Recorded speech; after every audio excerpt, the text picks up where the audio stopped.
Naisip ko lang, paano kapag wala ng pera dito sa mundo? May makikita pa kaya tayong taong nanlilimos sa kalsada? May makikita pa kaya tayong tao na naghihirap sa buhay?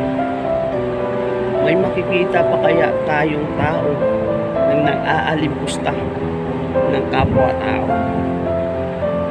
Yung nagmamaliit, minamaliit kapwa-tao. Sa tingin nyo, meron pa? Kaya malaking tulong na mawala ang pera sa mundo. Kasi siya ang nagpapahirap sa mga tao, sa bawat tao. Tignan nyo naman. Maraming nag-aaway, nagpapatayan dahil sa pera. Dahil sa pera, maraming namamatay. Kayamanan. Ang hindi lang alam ng tao na yung mga bagay na yan hanggang dito lang yan sa mundo. Paano pag namatay ka? Wala na.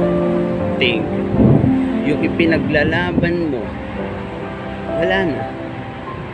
Useless.